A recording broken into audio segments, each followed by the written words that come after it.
I'd like to call this May 8th, 2018 meeting of the Bernalillo County Commissioners to order.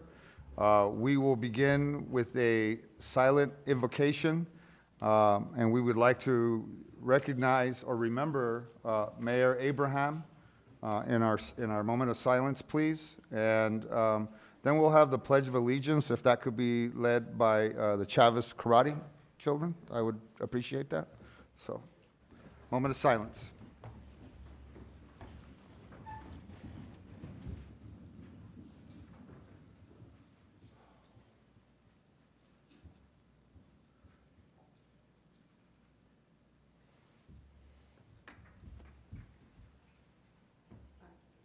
Pledge allegiance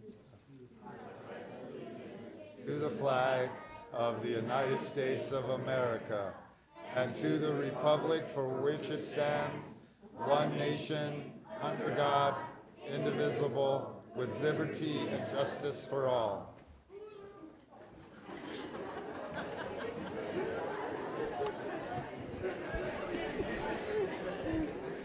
Great job. Thank you so much. Manning County Manager, do we have any changes or additions to the agenda? Mr. Chairman, Commissioners, yes, we do. Okay. Item 3A, under Commission, National Corrections Officers Week Acknowledgement, to be added to the agenda under proclamations as item 4I. The next is item 4D, Chavez Martial Arts Academy 45th Anniversary Acknowledgements, to be heard as item 4C, and the Motorcycle Awareness Month to be heard as 4D. And then the last item is also as a point of personal privilege, Chair Quesada. We would like to present an informal acknowledgement of our jail administrator, Tom Ruiz, to be heard as item 4J. And a vote is required for items 3A to be incorporated into the agenda, item 4D to be moved up and on the agenda as item 4C. So Julie has all that covered, I'm sure. Julianne. Madam Commissioner? I move that we approve, and then I have something. Okay, so we have a motion and a second. All in favor signify by, for changing the agenda, say yes. Yes. Or yes, or aye. All right. Aye, aye, aye. Aye, aye, aye, aye, aye. The motion passes. Thank you so much. Commissioner O'Malley. Thank you, Mr. Chair. It's not in the form of a proclamation, but it is a recognition, and I would like to move 7A to be the new 4H behind next after G. Okay, so we are moving item 7A into H. So that means H will now be I will be J, and J will be K. So I think we have all that figured out, don't we? Yeah. Good, thank you. So can we, so do we have to vote on that? I would like to move that. Thank you. I have a motion and a second. All in favor signify by saying yes. Yes. Yes, motion passes. So that's the movement of that agenda item. You're welcome. So now we will go on to proclamations. So we have a few. Thank you, everybody, for showing up this evening. We will start with the Mental Health Awareness Month. So this is the Bernalillo County Board of Commissioners, sponsors by all the commissioners up here. Whereas May is Mental Health Awareness Month, and Bernalillo County recognizes the mental health support and services are essential in the community's overall health and well-being. And whereas an estimated 1 in 5 adults in the U.S., 43.8 million, or 18.5%, experiences mental illnesses in any given year, approximately 1 in 25 adults in the U.S. 9.8 million, or 4.0%, experiences a serious mental illness that substantially interferes with or limits one or major life activity. And approximately 1 in 5 youth ages 13 to 18, 21.4%, experiences a severe mental disorder at some point during his or her life. And whereas there is a credible research that supports specific tools and all Americans can use to better handle challenges and protect their health and well-being. Thus, Bernalillo County seeks to provide options through the Behavioral Health Initiative. And whereas mental illnesses are real and prevalent in our nation, and whereas we have far too often witnessed the tragic consequences of untreated mental illness in our community, from substance abuse to homelessness and incarceration.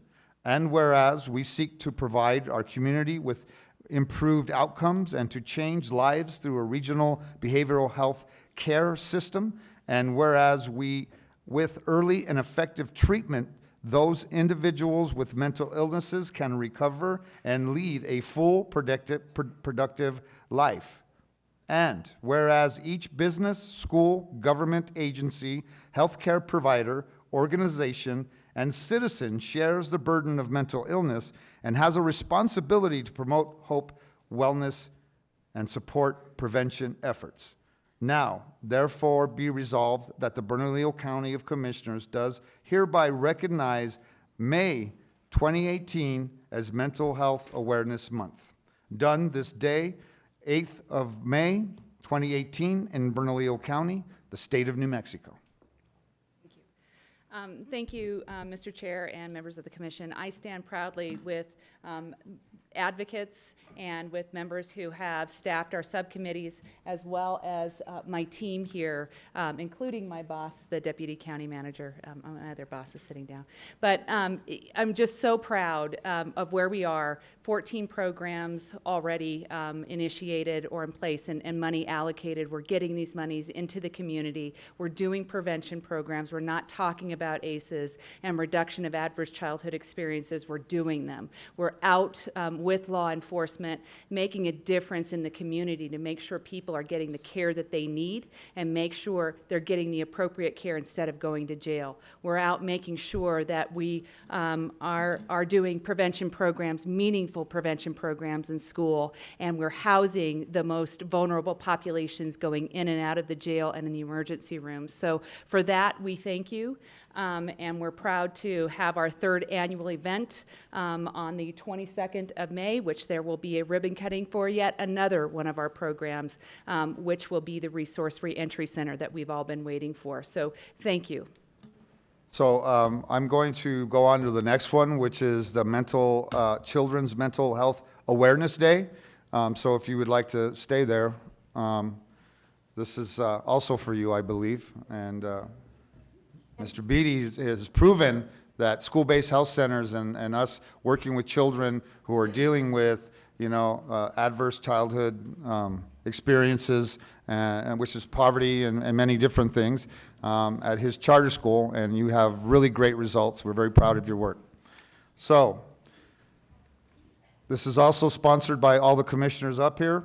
Whereas National Children's Mental Health Awareness Day began in 2015 to promote positive youth development, resiliency, and recovery from behavioral health disorders, and to combat the unfortunate stigma, misinformation which surrounds mental illness at all ages. And whereas the theme of the National Children's Mental Health Awareness Day in 2018, Partnering for Help and Hope Following Trauma, addresses substance use challenges in primary care environments and promotes better access to mental health services. And whereas mental health plays an important role in the healthier development of children starting at birth, identifying behavioral health concerns early in child's life allows for healthy intervention and can prevent or mitigate the impact of behavioral health conditions. And whereas behavioral health disorder in children are real, common, and treatable, but for many families are stigmatized by misguided beliefs, behavioral health condition results from poor parenting and or moral failures. And whereas many children in Bernalillo County suffer from behavioral health conditions resulting from adverse childhood experiences, traumatic brain injuries, substance abuse disorders, mental illness, and other causes. And whereas the Bernalillo County Commission, through its Behavioral Health Initiative, has allocated $3 million annually to reduce adverse childhood experiences for children from birth through 18 years of age, and has active contracts with 8 local providers. Now, therefore, be it resolved that the Bernalillo County Board of Commissioners hereby recognizes May 10th, 2018 as Children's Mental Health Awareness Day and promotes compassionate and open-minded assistance by our community to all youth who face the real but treatable pain of childhood mental illness. Done this day, 8th of May, 2018, in Bernalillo County, the state of New Mexico. Thank you again, Mr. Chair, members of the commission. Here with me, I'd like our ACE providers to come, and Dr. Paul Guerin as well. We were supposed to give an ACE update, a reduction of adverse childhood experiences, but I think we have a couple of experts that can actually speak to this on point, given 2 minutes each time. With that, I'd also like to announce that with Children's Mental Health Day, which will be on Thursday, we have a special announcement of our youth transitional living, and our providers will be announced on Thursday at 1:30 at New Day. So with that, I'd like to hand this over briefly to Dr. Shi.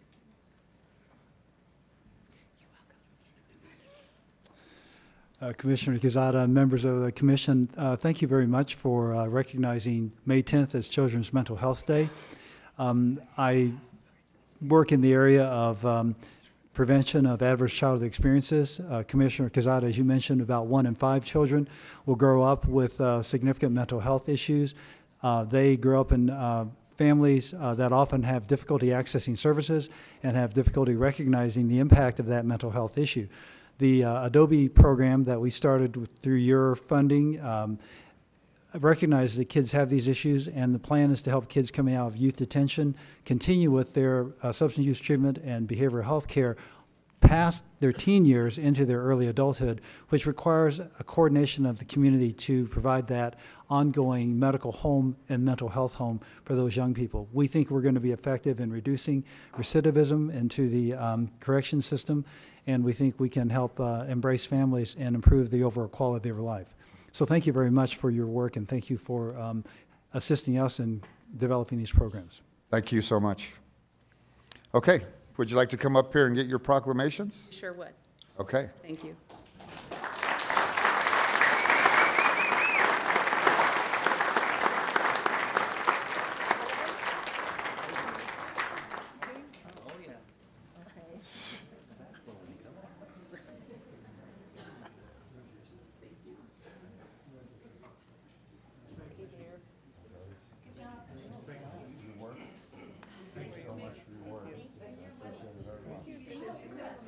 Congratulations. Thank you so much for your work. I appreciate it very much. Thank you so much.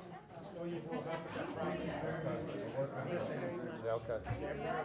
I'm doing good, how are you doing? Thank you for all your work on this, I appreciate it. I'd like to talk to you. Yeah, we're gonna. You got it.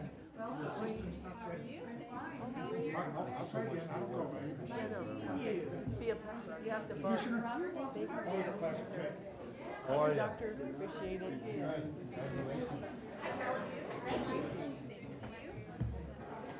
Hey, lady. Good job. More work, but still, that's good stuff.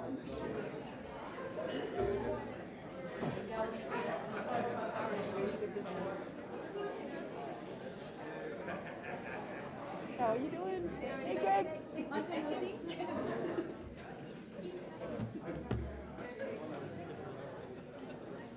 Okay, well. All right.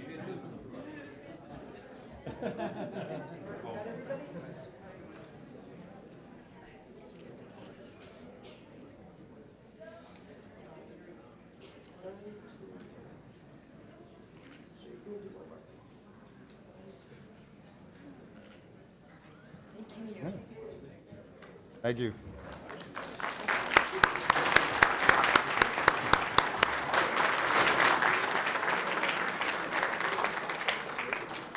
So now I would like to do the acknowledgement for the Chavez Martial Arts Academy.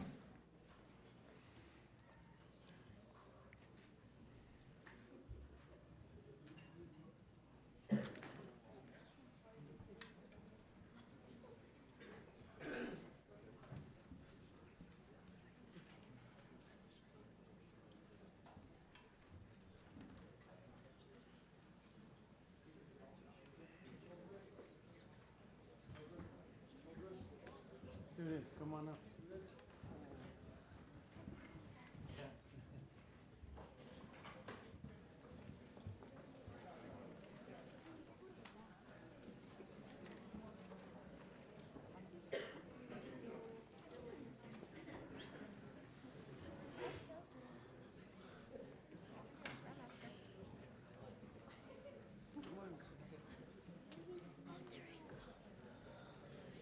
Grandmaster?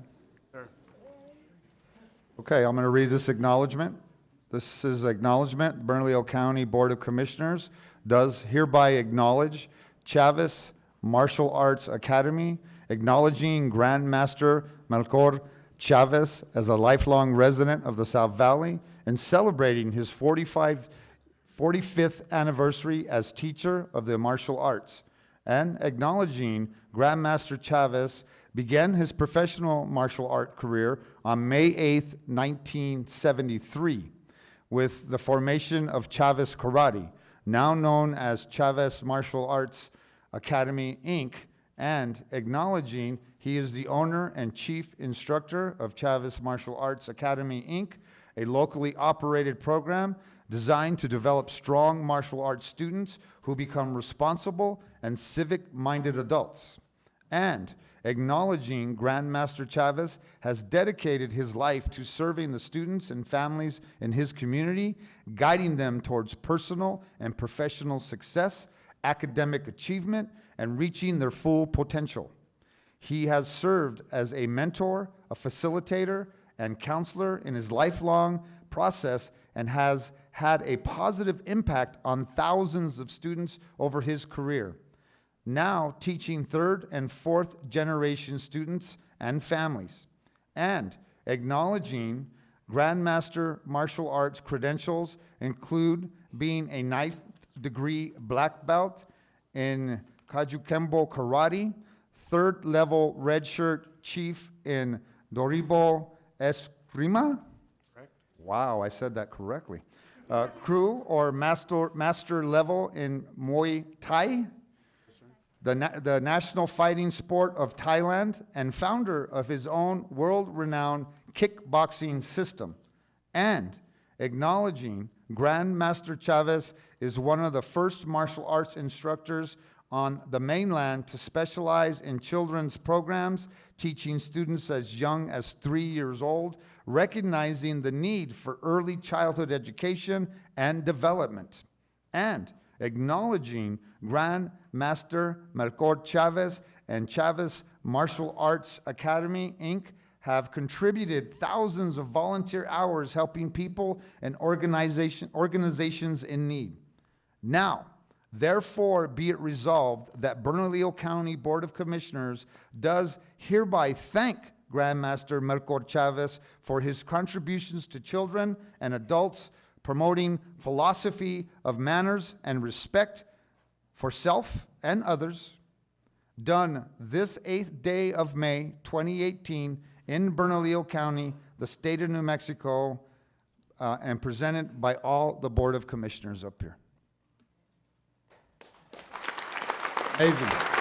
Amazing.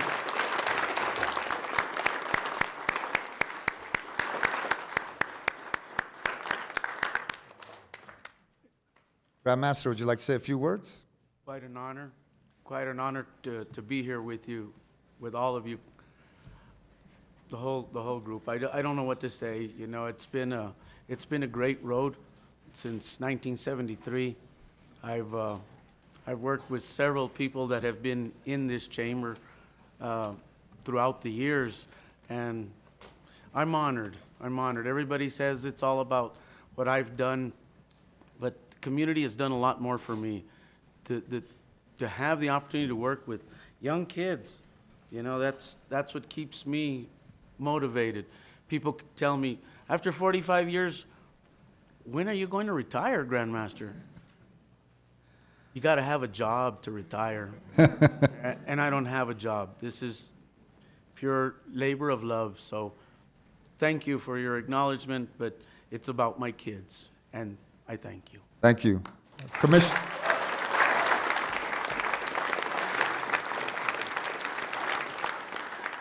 Commissioner De La Cruz. Mr. Chairman, members of the commission, it's my pleasure to be again in the chambers with you on this wonderful and momentous moment. I wrote a little something because, by the way, I am a student of Grandmaster Chavez. If you would indulge me, it'll be at least 2 minutes. But this is a lifetime of work, and so I wrote it down. Typically, I'm a little extemporaneous, but not today. Good evening, Mr. Chairman and Commissioners. Thank you for your hard work on behalf of the citizens of Bernalillo County. Thank you especially to Chairman Quesada for sponsoring this proclamation for Grandmaster Melchor Chavez on his successful 45th year of owning and operating the Chavez Martial Arts Academy. I am particularly proud to have this national and internationally recognized dojo in the South Valley. However, the students come from all corners of the county, the city, and some even further. I have been a student there since approximately 2010, and I can report that Grandmaster is also very patient with all men. Congratulations to Grandmaster Chavez and the Chavez family. I will tell you that all the students of the dojo consider themselves a part of the family. Speaking of family, this recognition cannot be complete without acknowledging Grandmaster's capable, kind, and really smart wife and partner, Professor Peggy.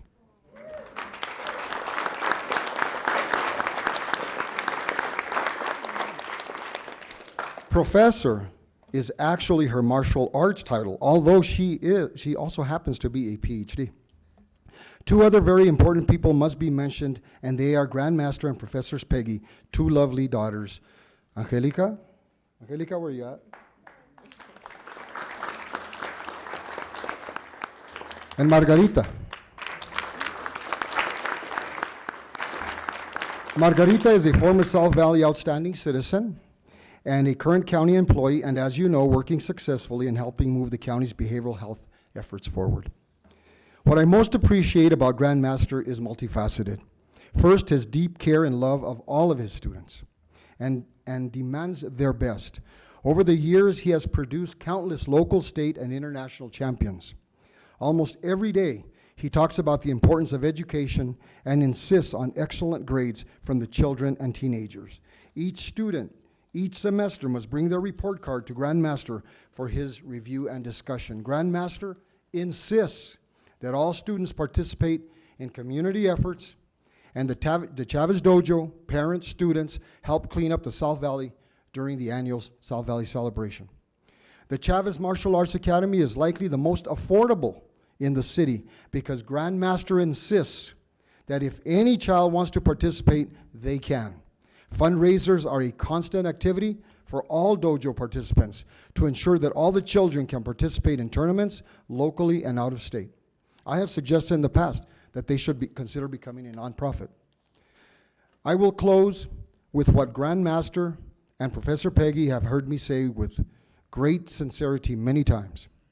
In all the years that I have been a student, not once has Grandmaster not given his best as an instructor. Every single time he teaches, it is with great passion, care, humor, and complete knowledge of martial arts in Kaju Kempo. Congratulations, Grandmaster, Professor Peggy, and family, and students for 45 wonderful years.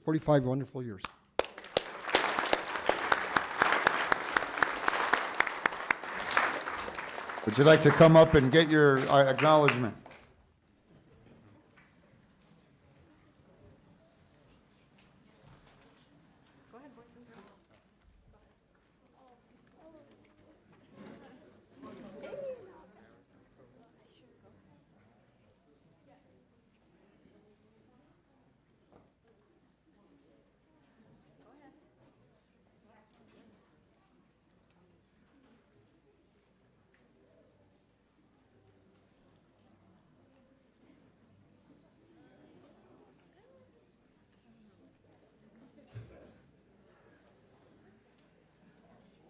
Congratulations. Thank you.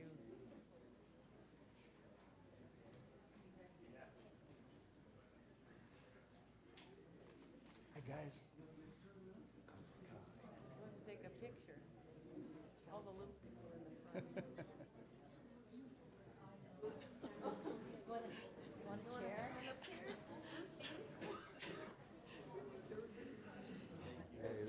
earned. Things are earned in this community. That's what you did. You earned that.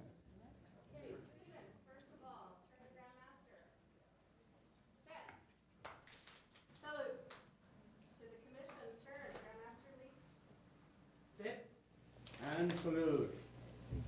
Very good. Let's face this. Whoa. Or she got to go back a little further. You got to back up to Espanola. A little bit more, right, let's get right at, there you go. Hold it right there.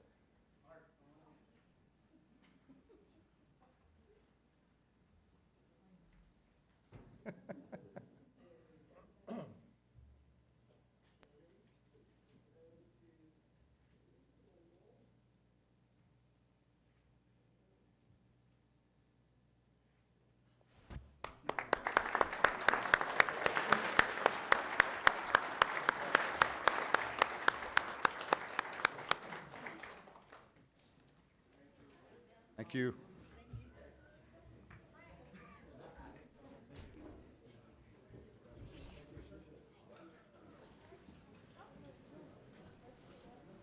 Wonderful. Hey, good to see you.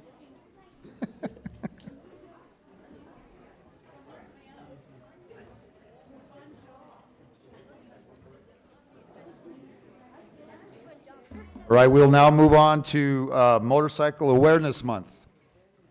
So if we could have the people who are participating with that, please come forward.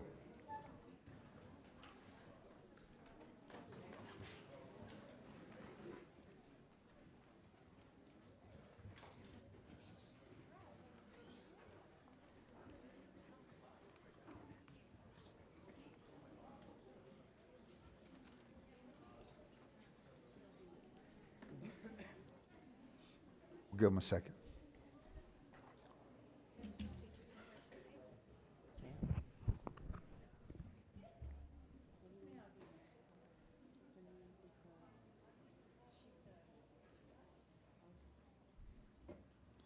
All right, so we'll move on to, this is Bernalillo County Board of Commissioners.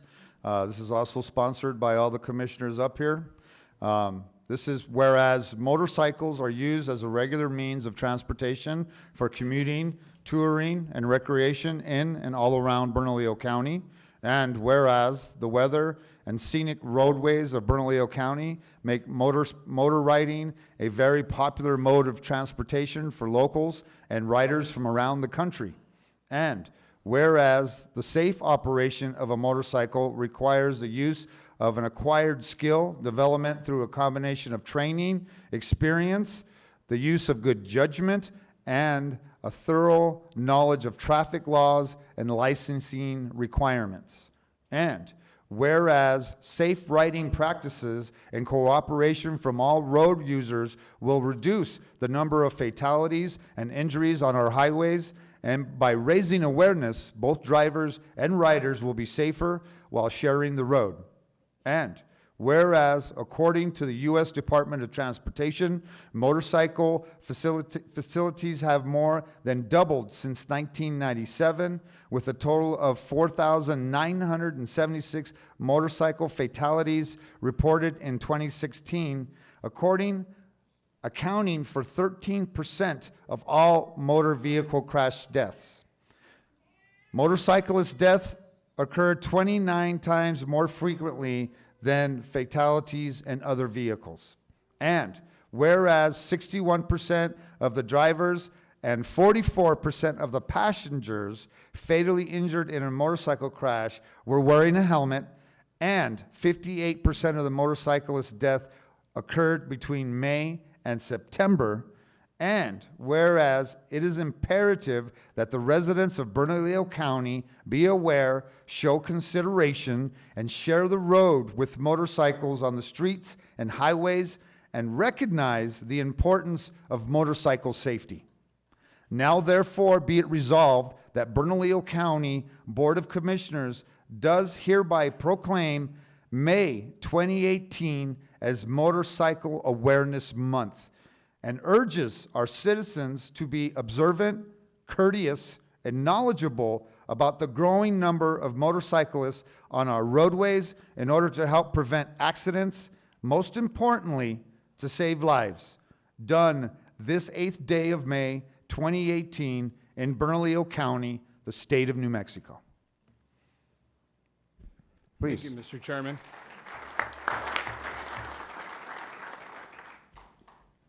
My name is Junior Baca. I'm with Road Gorillas Motorcycle Club. I'm the secretary and treasurer. We are here on behalf of receiving this proclamation. Again, thank you. We are a newly established club with the mission to help those less fortunate due to illness or have fallen on hard times. Mr. Chairman, we greatly appreciate you sponsoring this item. We are aware that some riders bring a bad image to our mode of transportation, but I can assure you the majority of us riders are responsible, ride with caution, and show respect to others on the road. So again, we greatly appreciate this. Although motorcycles make up 3% of all registered vehicles and only travel 7% of the miles traveled in the U.S., there are over 88,000 accidents and 5,000 fatalities reported each year. According to research, when motorcycles and other vehicles collide, it is usually the other non-motorcycle driver who violates the motorcyclist's rights of way due to these 4 reasons. Reason number 1 being motorcycles are relatively small and drivers don't see them. The second reason is drivers don't anticipate motorcycle movements. Of course, the driver's view of the motorcyclist is obstructed, often by vehicles, blind spot, and other vehicles. And lastly, the driver is distracted by either talking on the phone or texting and driving, which we all know is a major problem in our community and in our nation nowadays. For us, attended driving is a matter of life and death. Both motorcyclists and motorists need to be aware of their surroundings, check blind spots, use mirrors, use turn signals, rather than play slug bug with their kids, play motorcycle. This will not only enhance your awareness of motorcycles, but instill the importance of motorcycle awareness in your children as they grow, and most importantly, put down the phone. Thank you for your time and the support in increasing motorcycle awareness. Thank you. Come up and get your...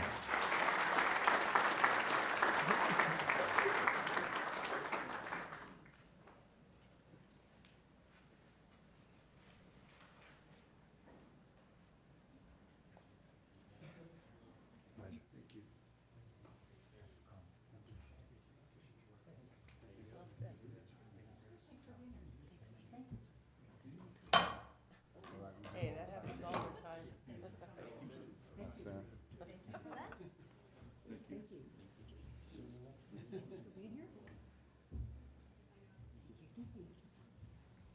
All right, so turn and we're going to take a picture there.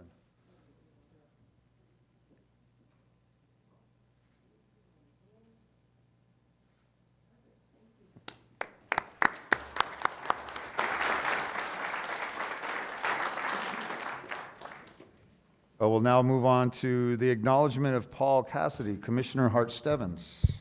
Thank you, Mr. Chairman. I'd like to invite Paul and any of his guests, and perhaps some of our county staff who have worked with Paul, to the podium. It is always kind of sad to read an acknowledgement when we are losing someone who's been a real asset to the county, and that is certainly the case tonight. So this is an acknowledgement. The Bernalillo County Board of Commissioners does hereby acknowledge Paul Cassidy, acknowledging that Paul Cassidy has spent over 40 years in the field of public finance in New Mexico and has completed transactions for virtually all issuers of debt in our state. He joined RBC Capital Markets in 1994 and has served as the county's financial advisor since June of 2012. And acknowledging that Mr. Cassidy has used his exceptional abilities to guide Bernalillo County in its debt financing, helping the county make advantageous decisions while maintaining excellent credit ratings. And acknowledging that Mr. Cassidy has collaborated with county management to develop and implement Government Finance Officers Association best practice financial policies.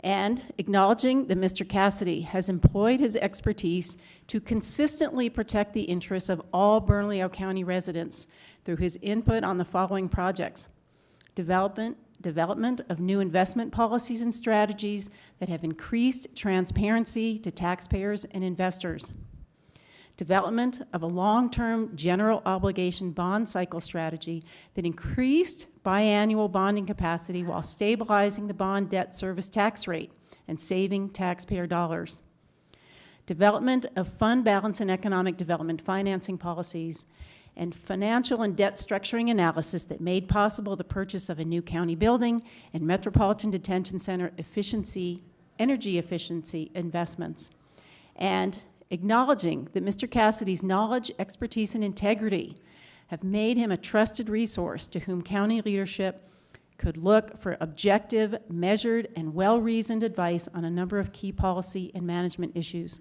His generosity, service, and dedication to the public good have set a high standard for our county and our community. So now, therefore, be it resolved that the Bernalillo County Board of Commissioners thanks Paul Cassidy for being an invaluable part of the county's financial team and is grateful for all his contributions to our community, done this 8th day of May, 2018, in Bernalillo County, state of New Mexico, and this is signed by all 5 commissioners. So again, I'm really pleased to be able to do this again. You know, I am so grateful for your service, Paul. It is a wonderful thing to have somebody working for the county who is, whose advice is always sound and who's, I've always felt that if you told me something, I could take it to the bank. So appreciate all you've done. Thank you. Thank you. Thank you very much.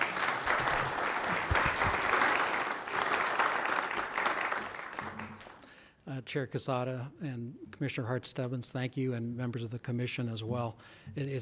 I'm truly honored that you chose to even honor me like this. It's really very special.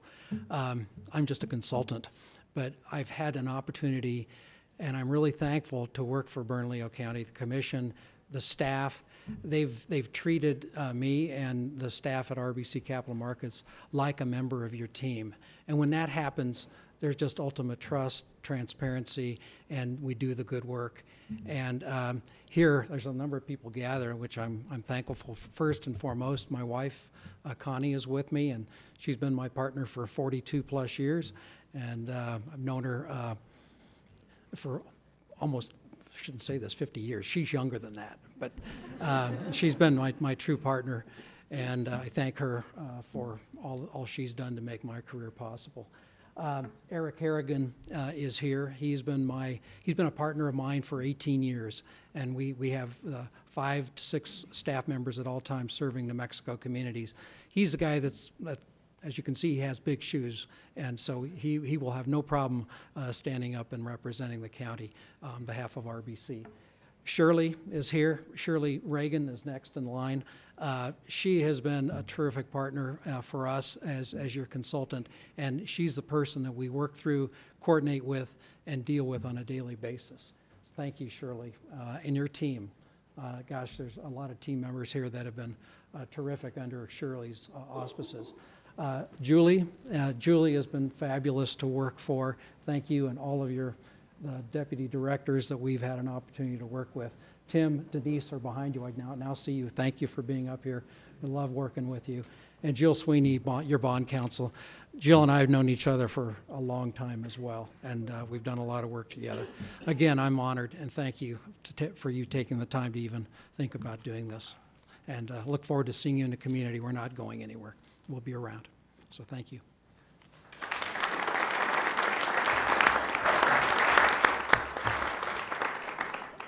So come on up, yeah.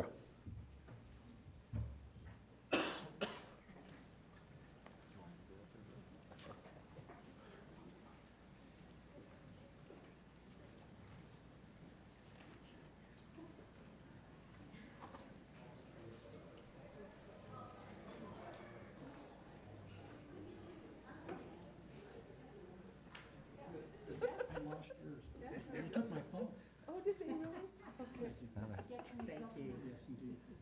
you'll be greatly missed, Paul.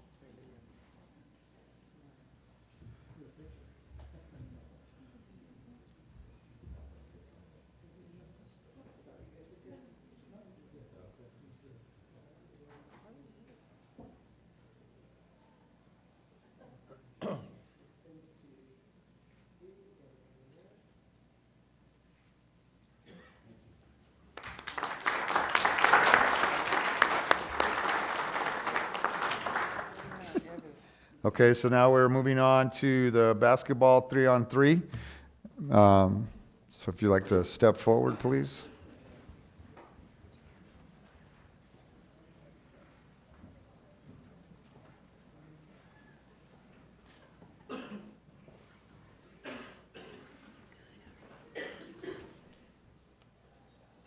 So I have a couple here. I'm going to read through them both, okay? So this one here is a certificate of recognition given to David Dickerson, volunteer with the Bernalillo County Parks and Recreation Program, for your outstanding direction and guidance of the youth programs and designation as Volunteer of the Year from the New Mexico Recreations and Parks Association.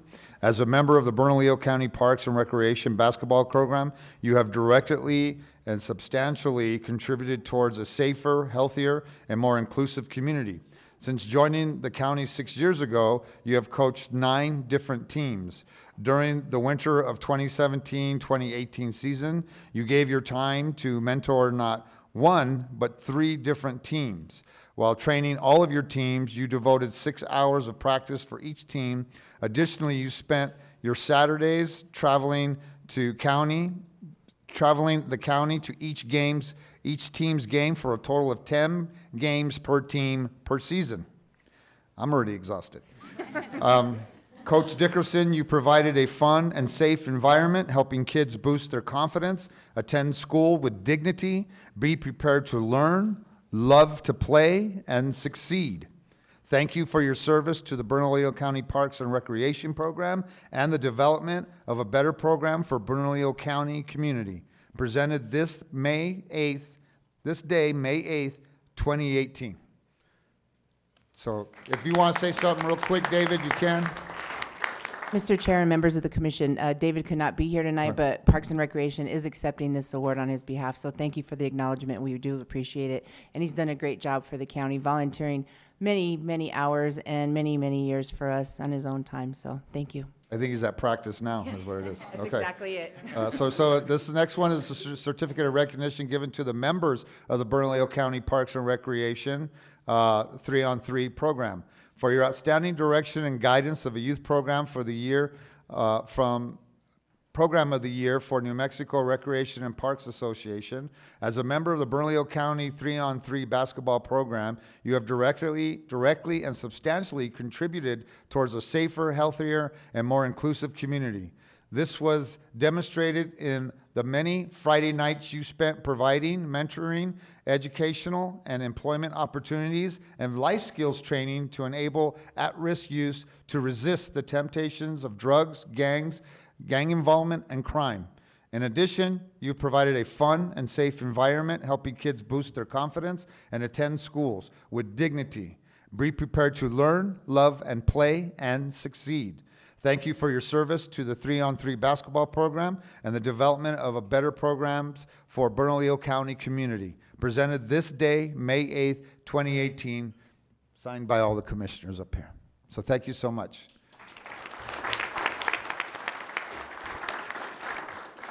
Mr. Chair and members of the commission, my name is Laura Kennedy. I'm the Community Fitness Section Manager for Bernalillo County Parks and Recreation, and I couldn't be more proud of this program. We started it in 2015 as an alternative to curfew, but also as an alternative to things that were going on in the streets with our youth, and it has become such a wonderful program. We feed the kids every Friday night. We have a mentorship class, 30 minutes, which is required of all kids who attend. We have officials, and we have all the kids come out, and they just have a wonderful time in the community centers. We hold it at Westside Community Center every Friday night. Our next session begins in June, and we're averaging about 450 kids a session. So that's 450 kids we're keeping off the streets on Friday nights, and we continue to want to do this, and thank you for your support, and it's just been wonderful for the community, so thank you. Thank you so much. So you want to come up and, these aren't signed, or these aren't the real deals, but, oh, you have the real deals there? Oh, there you go.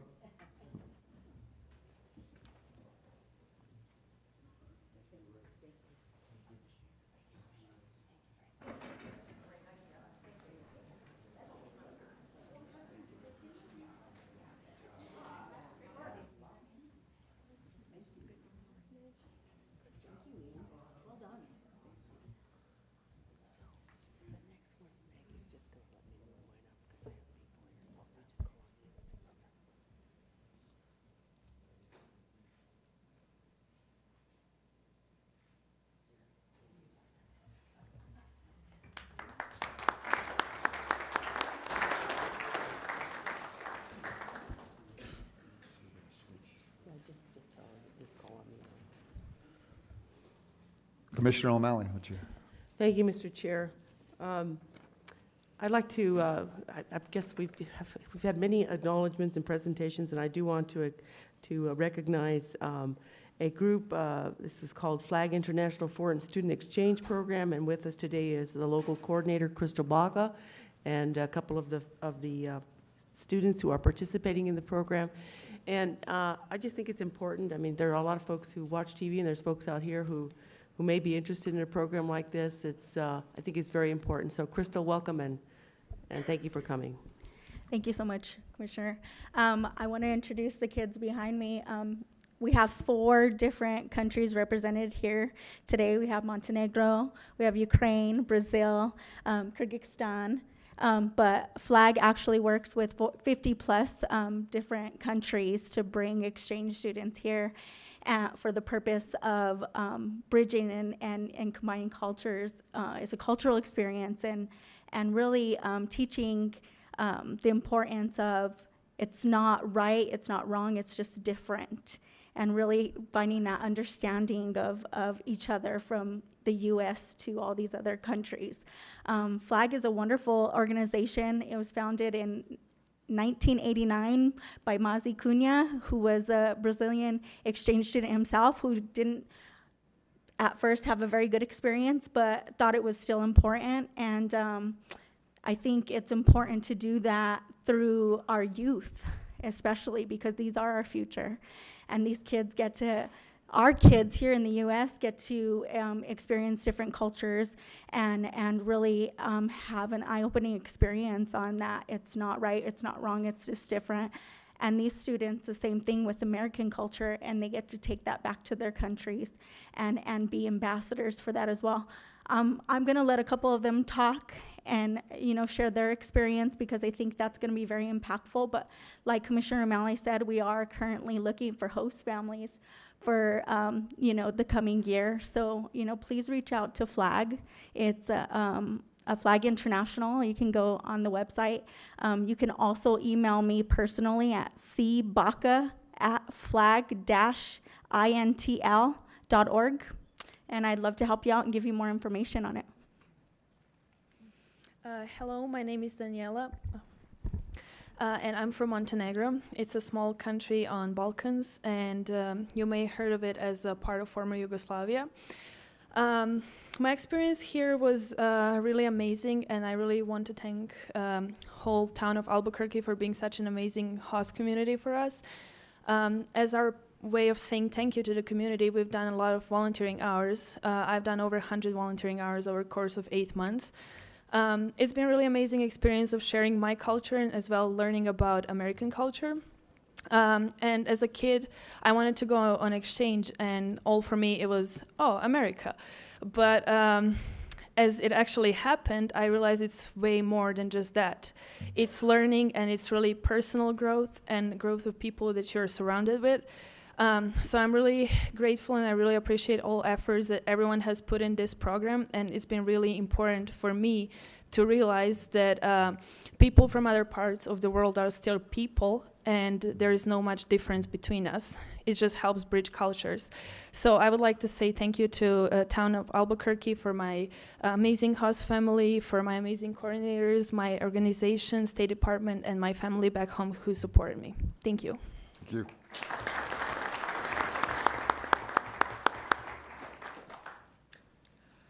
Hello everybody, I'm Dennis and I'm from central part of Europe, a pretty waste country of Ukraine.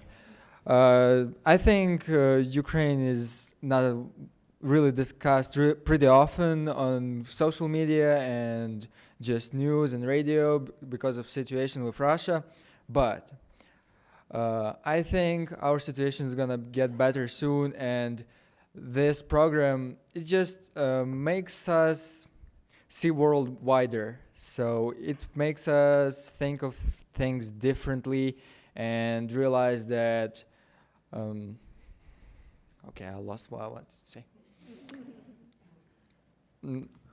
I will just say thank you to U.S. Department of State who paid for my being here. I will say thanks to my host family and my host mom right here and my host dad back there who provides amazing experience of America for me. I also want to say that this program is like the best thing ever if you want to destroy stereotypes about countries around the world. And I think this program makes a huge impact not only on us students or school we go to or family, it impacts all the people who surround and meet us. So I'm just really glad that I had this opportunity, and I'm really glad that my mom finally decided to let me do this, because for her to let her child go on another part of to another part of the world, it was pretty big step. But I'm really glad that now she realizes that I'm staying with a really reliable family, and my experience here is just unforgettable. So thank you for your attention. Thank you.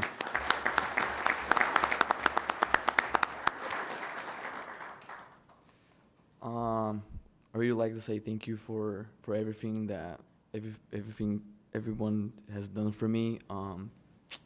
This experience being like the best experience of my life. I can't even remember how I was before that. And this program is just so important for me because it gave me like a lot of like opportunities, and like it gave me a lot of options for my future. I already have like some plans of coming back for college, and like I have contacts here that I can trust. So just this experience and like meeting new people, making new friends, and learning a new culture and a language is just something really important, and I'm gonna have this for the rest of my life. So I just would like to say thank you for everything. Thank you. Hello, my name is Aisha. I'm from Kyrgyzstan, which is located in Central Asia. So it's near to China.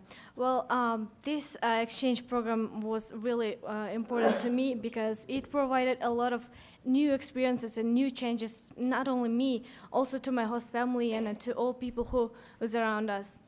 Because they say exchange year is not only 1 year, it's the moments that captured all beautiful moments and where you find like beauty, and then where you find your second family, and then where you find all people who is like related to you for the rest of your life. So I would like to thank you all, my host family, and then my local coordinator, and then U.S. Department for giving us this chance to see the new world and sharing and loving. Thank you. Thank you. Crystal, I want to thank you and for explaining the program. I think there's a lot of people who would be interested, and I'm glad that, as you said, that you can get online and they can learn more about the program, and Absolutely. you are looking for host families. And so, yeah, if you just come up and just shake our hand, and appreciate it very much. Okay. Thank you. Thank you.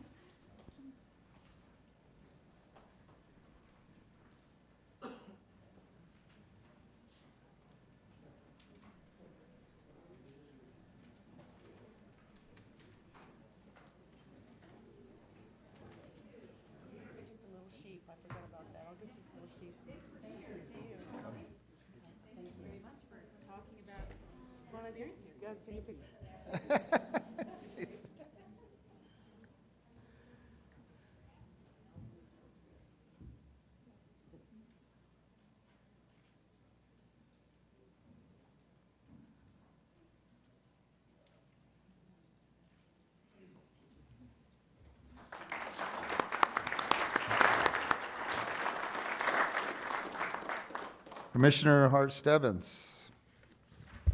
Thank you, actually. do that. This is for Commissioner Smith. Oh, okay, Commissioner Smith. Thank you, Mr. Chair. On behalf of the 20th anniversary of Bernalillo County Open Space, I have a recognition for some of my new best friends.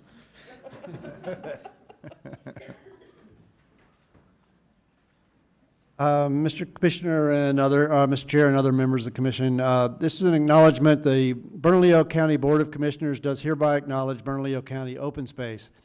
Acknowledging Bernalillo County Open Space strives to be a dynamic network of properties with important natural or cultural resources managed to benefit people, plants, and wildlife by protecting and enhancing viewsheds, water resources, wildlife habitat, cultural historic sites, and prime agricultural land, and providing resource-based recreation and environmental education. And acknowledging in 1998, voters in Bernalillo County passed a referendum to provide 0.5 mill levy funds for the acquisition of open space lands.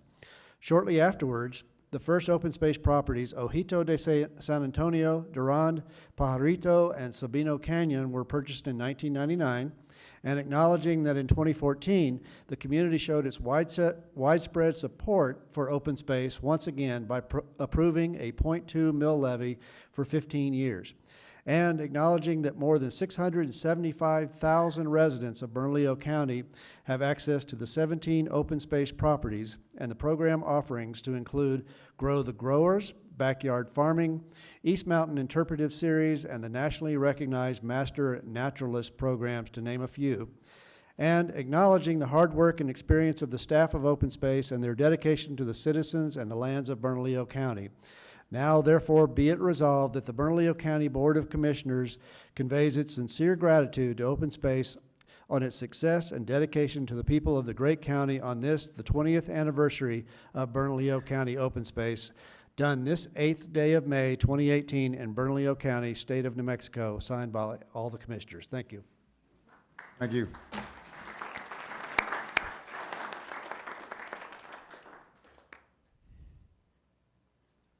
Mr. Chair, members of the Commission, I just want to thank you on behalf of the Open Space staff, volunteers, and partners who've helped to make this a successful Open Space program over the past 20 years for this acknowledgement and proclamation. Thank you. Thank you.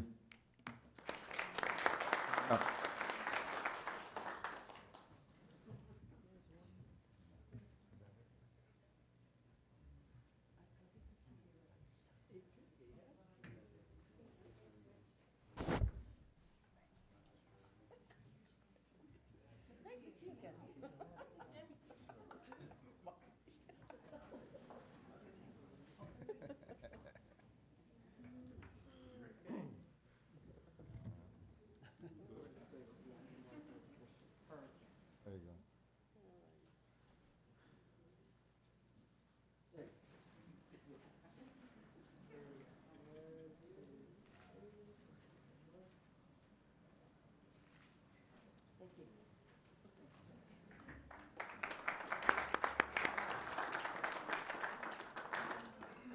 Okay, so I have another acknowledgement. This will just be read. There's nobody here to receive this acknowledgement, but we're going to read it into the record. This acknowledgement, the Bernalillo County Board of Commissioners does hereby acknowledge. Mr. Chairman, are you on the Public Works Week item?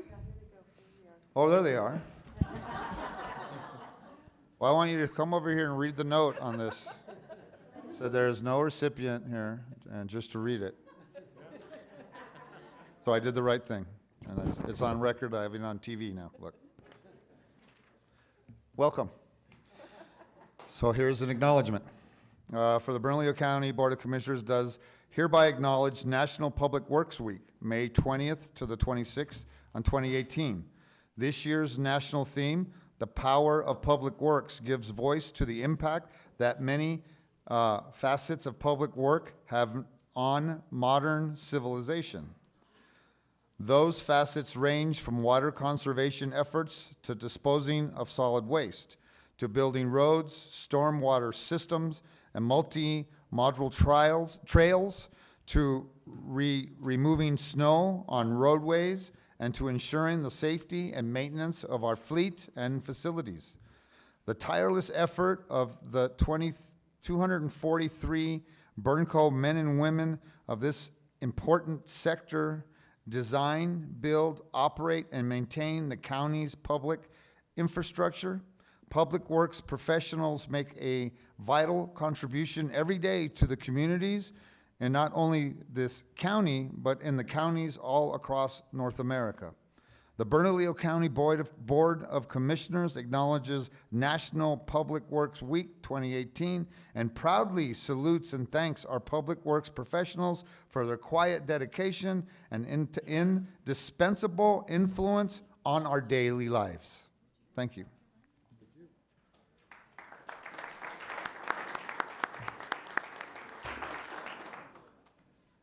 So would somebody like to, or you're just, no, you're good? All right, come We on like to through. be the quiet professionals. Okay, that's Public Works for you, right? I just want to get the job done.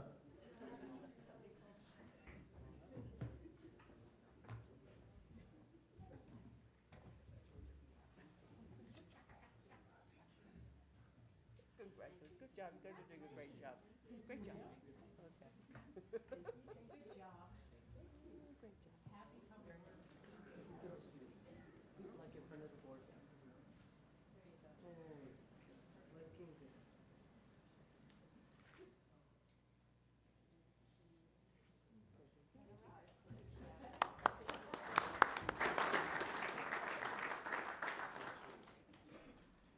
County Manager, Madam County Manager, we are going to National Correctional Officers Week.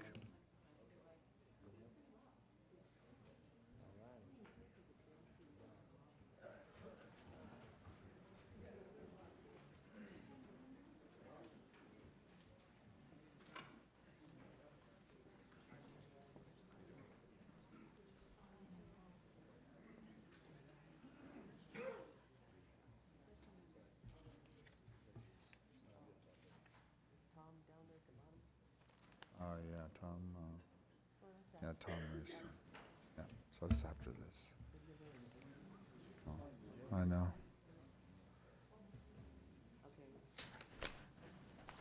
Chief. Mr. Chair, members of the commission, I'd like to read the acknowledgement. National Correctional Officers Employees Week, held annually during the first full week in May, is an appreciation of correctional officers and all personnel who work in jails, prisons, community corrections nationwide. Corrections officers, employees, and volunteers in Bernalillo County strive to provide secure facilities and safe communities each day, protecting residents from offenders and helping to rehabilitate inmates into productive members of society. Bernalillo County Corrections officers are not simply guards. They are diverse professional staff who simultaneously fill custodial, supervisory, and counseling roles at the Metropolitan Detention Center and the Youth Services Center. Each day, Bernalillo County Corrections employees work in a vast array of roles, putting their safety on the line to ensure public safety. We thank all officers, employees, and volunteers who serve in corrections in our community for their continued dedication to rehabilitation and security in county facilities, and recognize their dedication and sacrifice. Again, behind me is the men and women of the Metropolitan Detention Center and also the Youth Services Center. This is Craig Sparks. Craig? Mr. Chair, members of the commission, thank you for recognizing both the Metro Detention Center staff as well as Youth Services Center staff. We have great employees that are dedicated. A lot of times jails and juvenile detention centers are out of sight, out of mind, and often the public doesn't pay a lot of attention unless something negative happens, but there's a lot of great things happening in our facilities. You heard earlier from behavioral health, and so we have a lot of partnerships and integration going on. You heard from Dr. Shi. They've been at the Youth Services Center for the last 2 years now, working with youth in our facility and helping transition them out. They've made great inroads with Children, Youth, and Families Department, the juvenile probation staff that then supervise these kids out in the community. We've seen a drop in our average daily population. When I started 6 years ago, we were in the low 70s, high 60s, and when I got to work this morning, we had 36 kids in detention. Our population's averaged about, in the low 30s, high 40s, which is really unheard of. And I want to thank my staff for their dedication. They've been very flexible with all of the different changes that we've implemented over the years. And again, thank you all for your support, commissioners and county manager as well. Thank you. Thank you. Congratulations.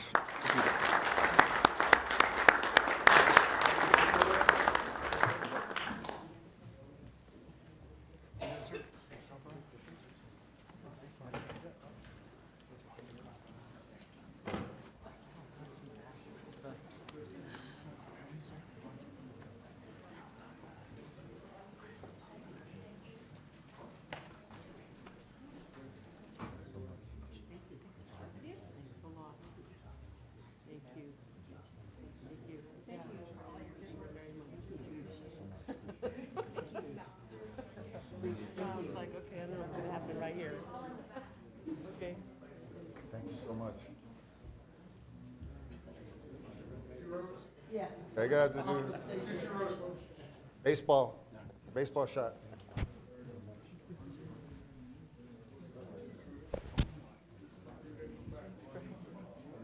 Okay, let's go. All right.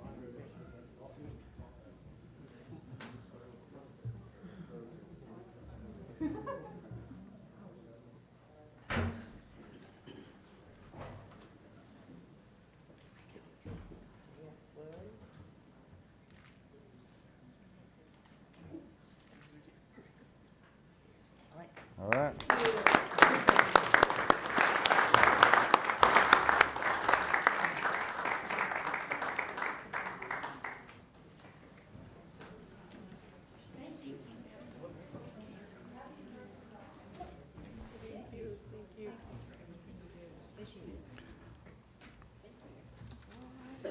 Okay, we have one more.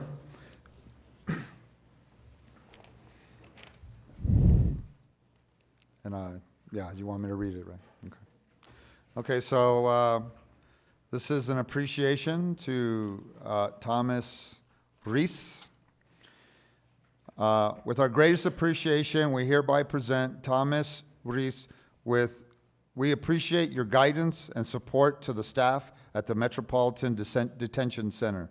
You've provided stability and management during a time of challenge and transition. You brought to the county your considerable expertise in administration and did a great job of getting us through a transition process. By your valuable efforts, expertise, and dedication, you have made a lasting contribution to the ongoing progress at Bernalillo County Metropolitan Detention Center. Presented this day, May 8th, 2018, and presented by all the commissioners up here. Congratulations.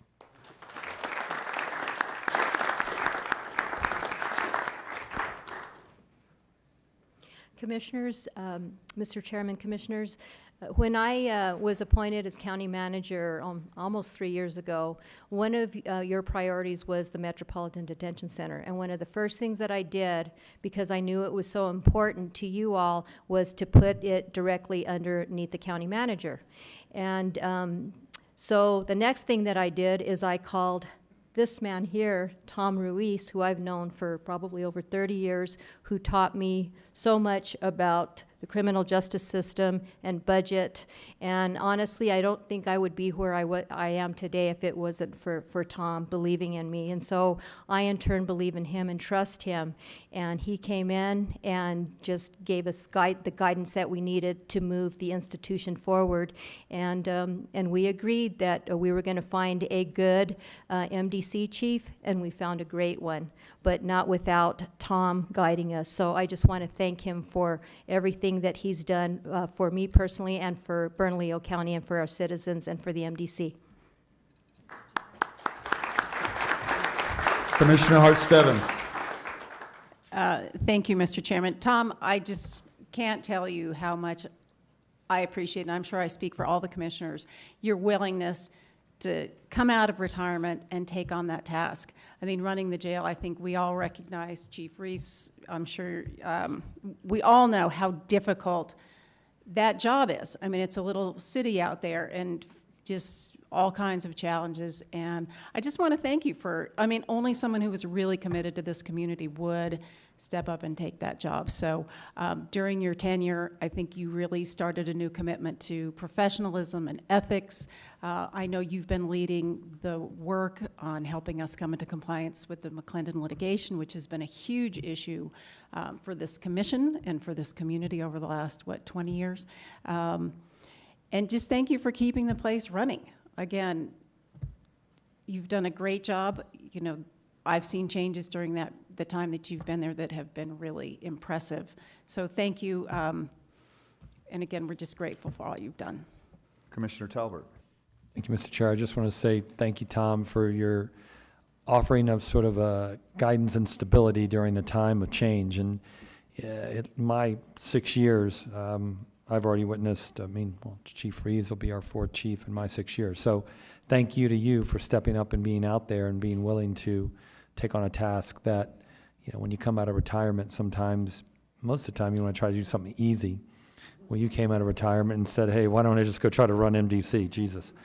So thank you for that. I hope to come out of retirement and sell beach umbrellas. I mean, come on. So thank you so much for your time and your efforts. It really meant a lot. Solis. Thank you, Mr. Chairman, members of the commission. I wish I could take the credit for all of that, but it's been a team effort.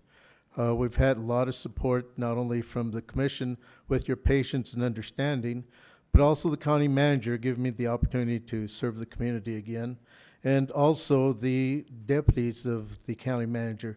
All of them have pitched in and have helped get us to where we're at and some of the initiatives that we have. And then also the staff. They filled in the gaps along the way to make it run smoothly. I think you have an excellent team now, and hopefully you'll see the results that you were hoping for. Thank you. Thank you so much.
Okay, now we will move on to public comment. Before we hear communications, we will now proceed with public comment. You'll have 2 minutes to speak. You'll be given a 30-second notice to wrap up your comments and a final notice when your time is up. When your name is called, please make your way down to the podium and state your name for the record before you begin your comments. We have 3 signed up this evening. Rudolph Serrano, Don Schrader, John Wright.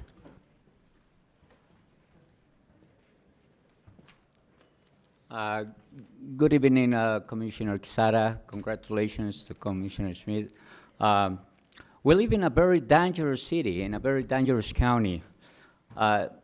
Just in 91, you consume 150 kilos of cocaine a month, 30 kilos just to Rio Grande Street. There's at least 10 kilos of heroin and 300 kilos of pot.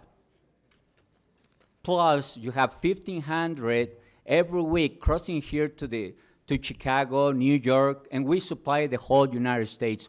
Our cops have to deal with levels of crime in those days that were very, very dangerous. So Custom calls me, Rudolph, what are you doing in the picture right there? You know, well, I'm protecting the children. That's what I do for a living, for the Senator Anderson's grandchildren. And but if I see evil, you know, I let you know. And it was hard because it was a heartbreak to hear that the sheriff in those days Darren White, you know, it was the informant for the cartels. You know, now we have a sheriff that is actually detached from the cartels, that is trying to do the best he can to try to combat the crime on the streets. And we need to give him as much support, especially in these times, because now we have new drugs. And these drugs are bringing mental disability to the people. These are not criminals. These are crazy, mentally retarded people with guns in the streets. It's a miracle our sheriff department is alive. You know, because, I mean, if you go after 12 out there, you're calling either to get killed or to kill. So it's just consider that our men are putting, you know, the best that they can out there. They're risking their lives because it's really a danger to go out there. So I'm asking for their support. Thank you very much. Good evening. John Schrader and John Wright.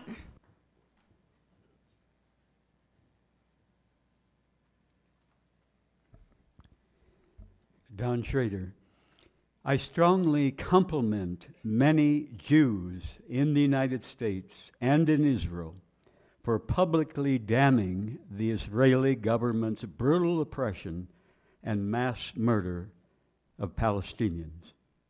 U.S. tax dollars buy the tanks, guns, helicopters, bulldozers, missiles the Israeli military uses to terrorize, cripple, paralyze, make homeless, and murder Palestinians.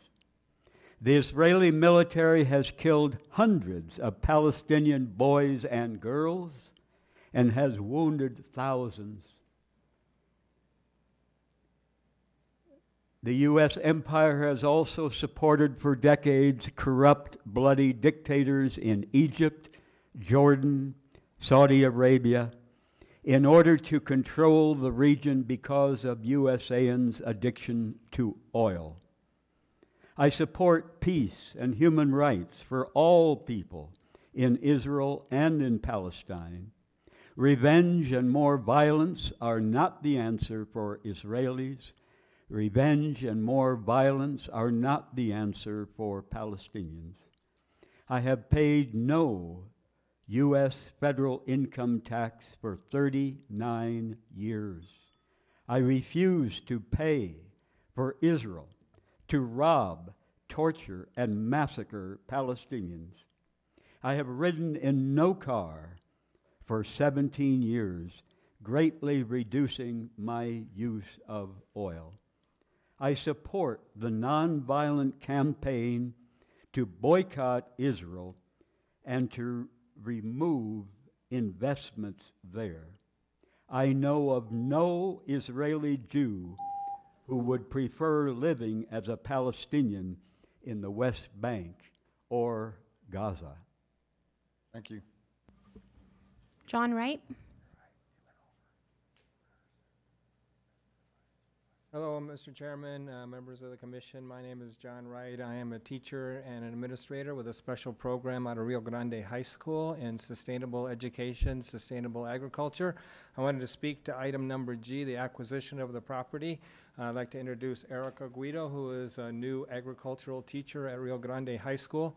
And we're very excited on the acquisition of this property. I was a teacher at Rio Grande High School for over 20 years, and I can remember going that far back and looking at that property along with a lot of other teachers. We've done environmental education programs for years at Rio Grande High School, and we said, well, maybe someday we can acquire this property and do an agricultural program out of there, and it'd be a real asset to the community and the students at Rio Grande High School. So we look forward to working with the county on the developing the potential for that resource, and I think it's really a great thing, and all the open space properties have really helped in a lot of different ways in serving the adolescents and the youth of the community and in internship and mentorship programs and career development. So thank you and I hope you'll support that program.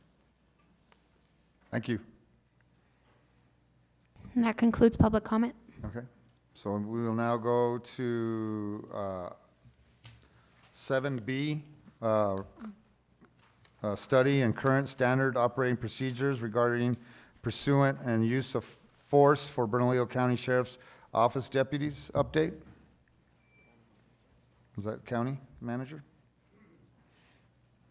Madam County Manager? Mr. Chairman, Commissioners, you have asked that both the sheriff and I have a review of the standard operating procedures done. And I want you to know that we are doing our due diligence. The procurement allows us to get the best obtainable price, which is under $60,000, since there was no time to issue a request for proposals. So having said that, purchasing, Lisa Cedillo-White and your staff, thank you. Legal, thank you, Ken. And of course, Sheriff Gonzalez under Sheriff Corrin and under Sheriff Mora. We all work together. To explain basically the scope of work based on the Commission's approved resolution. So we received 3 proposals, and actually we contacted 3 people, 3 firms, and all these 3 firms were actually recommended by the New Mexico Association of Counties. So out of the 3, we received 2 proposals. We will be reviewing them extensively, and so we anticipate the contract to be executed the week of May the 14th. And so the deliverables are required within 90 days, and we will make sure to provide an update on the progress. And with that, I'm going to turn it over to our Sheriff Gonzalez. Chair Quesada, members of the commission, just that it's been an interesting process. I think it's moved along very well. I think I'll limit my and reserve all my information to the county attorney, because I think he's probably most informed on the whole process, and I have bits and pieces of it. So I think anything that needs to be spoken to the administrative resolution, he's probably best suited to speak to that. Okay. Anybody have questions on that? No? Thank you, Sheriff. Thank you. So we will go to the Sheriff's Department DWI forfeiture discussion.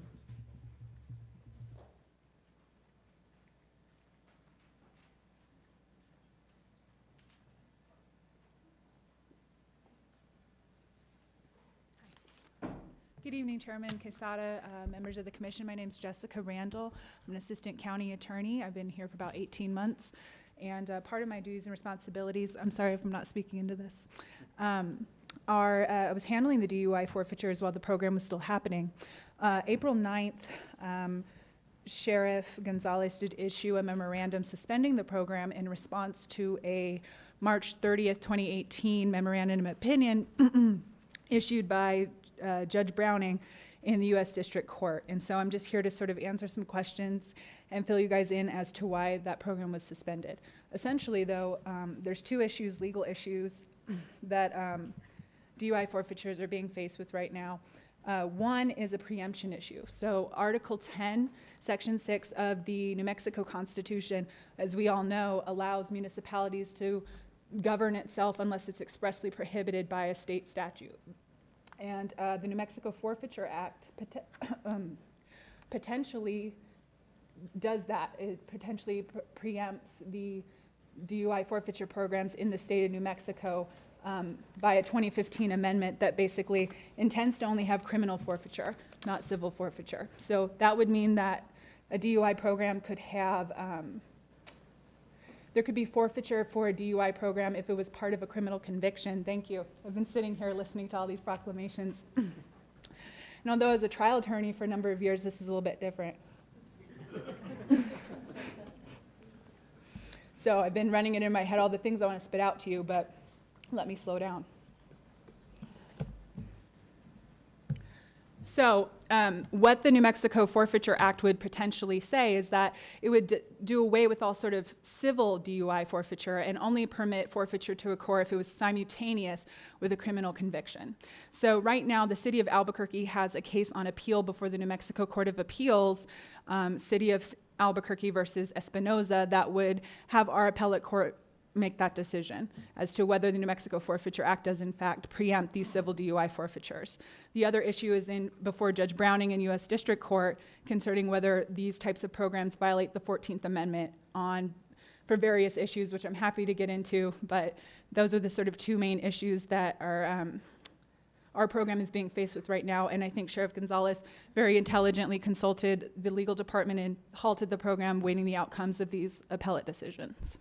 But I also had prepared a 16-page memorandum and a handout for you all to review at your leisure, which I think would probably better explain all of these various issues.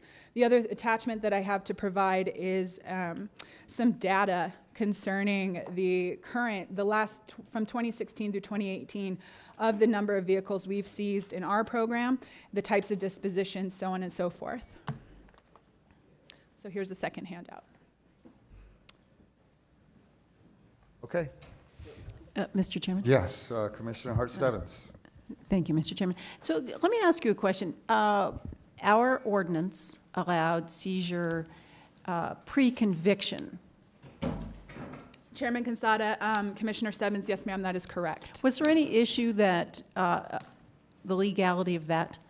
Absolutely. When we're considering a 14th Amendment analysis as to whether this program violates people's constitutional rights, absolutely, as to whether you are pursuing this matter post-conviction or whether you are just, by preponderance of the evidence, is what our burden of proof is, taking somebody's and therefore punishing somebody for an act that they have not yet been convicted of. Okay. Thank you. Thank you, Mr. Chairman. Commissioner O'Malley, did you have something? I think You that's forgot? it. I forgot. No. Thanks. Yes, of course. I was kidding. Anybody else? No? Okay. Good. Thank you so much. We appreciate it. Of course. And, yeah, we'll have to read this. Thank you very much. Mhm. Of course. Okay, we'll go to approve minutes. I move to approve the April 24th, 2018 administrative meeting minutes. I have a second. All in favor signify by saying yes. All opposed? Motion passes. Approval of the consent agenda. Madam Clerk, can I have numbers for 9A, 9D, and 9F? Mr. Chairman, 9A is AR 2018-38. 9D is AR 2018-39. And 9F is AR 2018-40. So do I have a motion to approve? And a second? I have a motion and a second. All in favor signify by saying yes. Aye. All opposed? Motion passes. So, okay, we go through consent. So I'm at 10, adoption of the ordinance amendment to the county code. Economic development. Good evening, Mr. Chairman, members of the commission. Dan Beeman, Economic Development Department. The Economic Development Department recommends approval of the notice of intent to adopt an ordinance authorizing a local economic development agreement with Lavu Incorporated. I'll stand for any questions. I can move approval. Second. Okay, we got a motion and a second. All in favor signify by saying aye. Aye. All opposed? Motion passes. We will go now to item 10B, finance. Commissioner Casada, Commissioners, my name is Shirley Reagan, Deputy County Manager of Finance. The voters approved $36.2 million of GO bonds in the November 2016 election. The county proposes a sale of $16 million in GO bonds based on expenditure projections from the various departments and divisions responsible for the expenditure of bond funds. I'd like to also point out that the property tax revenue projections are adequate to fund the sale of $16 million in GO bonds with no increase in the bond debt service tax rate. So we're seeking approval of the motion to approve a notice of intent to adopt an ordinance authorizing the issuance and sale of Bernalillo County, New Mexico General Obligation Bonds Series 2018 in the aggregate principal amount not to exceed $16 million. Staff questions. Any questions? Mr. Chair, I move approval. Have a motion and a second. All in favor signify by saying aye. All opposed? Motion passes. Thank you.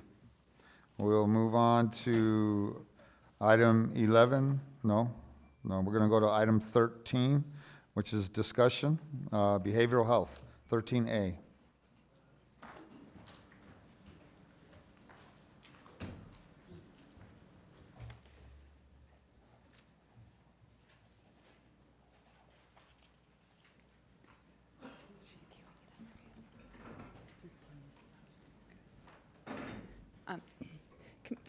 Again, Hi. Commissioner, thank you, Mr. Chair. We're actually going to have a short presentation on the Addiction Treatment Advisory Board. So approximately a year ago, this body had a resolution that was made up of medical professionals that focus on medication-assisted treatment and how we are supposed to be administering that and other types of behavioral health treatment in the community. Here today to speak briefly is Dr. Bill Weiss. He is the chair of the Addiction Treatment Advisory Board to give an update. Thank you.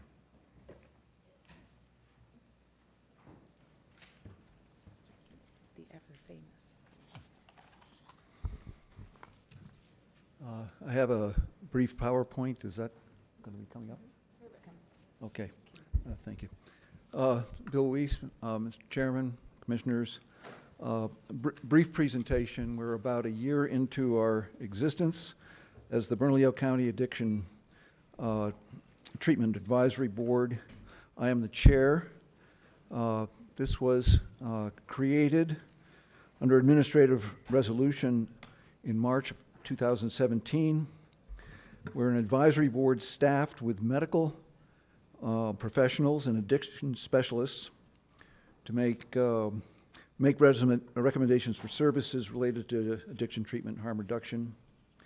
There was a concurrent resolution at that time that Recovery Services of New Mexico begin using methadone for detox and initiation of opioid replacement therapy for inmates with opioid use disorders at MDC. That was really a historic decision, and that program has begun and putting us really at the cutting edge nationally in terms of treating people who are incarcerated with opioid use disorder.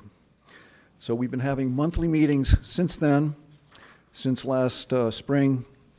These occur Monday afternoons, third Monday of the month, 4:30 at MDC. At their open public meetings. They've been busy, crowded agendas, well attended by not only the board but stakeholders with, I think, good and fairly effective discussions, which really help this board integrate itself into the discourse of this sometimes contentious set of subjects. We have, based on the resolution, a mission which I think tries to capture some of the nuances of the situation. And just let me read this, it's brief. To guide policies, contracts, and programs relating to management of substance use disorders, goes beyond opioids, by assuring the county commission, county manager, division deputy managers, departments are provided information, analysis, and recommendations based on best available evidence. The overall objective is to promote public safety, public health, by using best practices of harm reduction, treatment, and supportive services, alternatives to incarceration, and public education.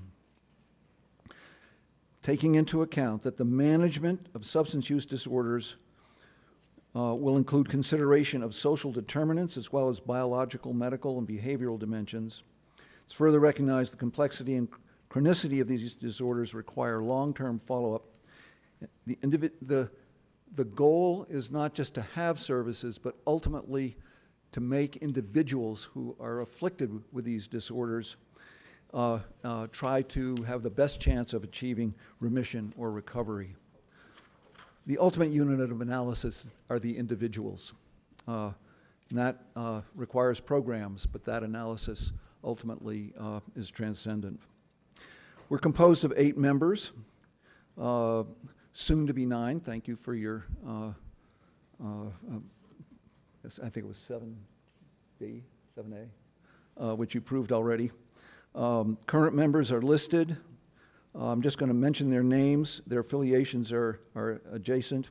Myself, Dr. Shneal Bhatt, Dr. Dan Duhigg, Dr. Joanna Katzman, Dr. Miriam Kamarami, Dr. Harris Silver, Dr. Anjali Taneja, and Dr. Bruce Trigg. Many of you remember Dr. Trigg, I'm sure. He's now in New York. He not only participates by phone, he sometimes comes here for our hour-long meetings on the third Monday afternoons. He's been fabulous. The action item has been acted upon, thank you. And this, by the way, is to allow to our table a point of view that can take into account any special needs that veterans may have. It's been an underrepresented group in our discussions.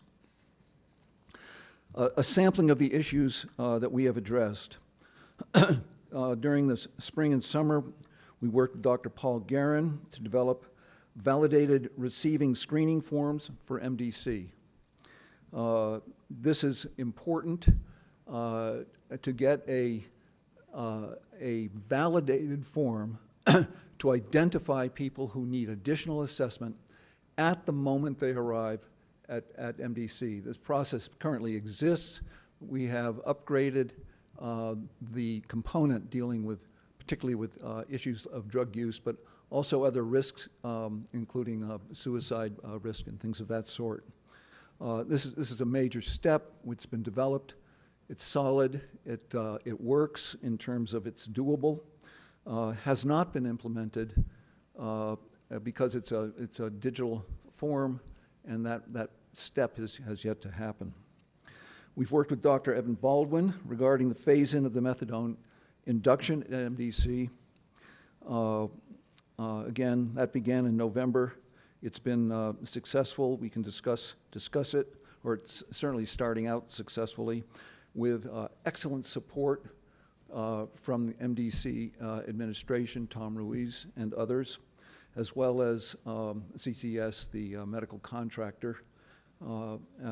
It's a complex program in many ways, definitely innovative. There are only a few other examples in the country, and I think it's a major step in terms of getting people who are addicted and in a cycle of crime, getting them to have the best chance for getting into a situation of recovery. We're talking about the feasibility at MDC of piloting a Suboxone maintenance. Not too many people come in well under treatment with Suboxone. If they do come in and are on Suboxone, it makes no sense to terminate treatment and force them through detox just because they're incarcerated, any more than you'd terminate treatment for any other chronic disease. So there's a lot of steps and a lot of issues in that, but we're working on that. And the final example, we're working on a standard of care for opioid treatment. This is extremely important. Treatment of opioid use disorder requires certain elements in the course of treatment to at least be available and be able to implement them in order to achieve the best chances for success. Without certain of these elements in place, the chances of success drop way down.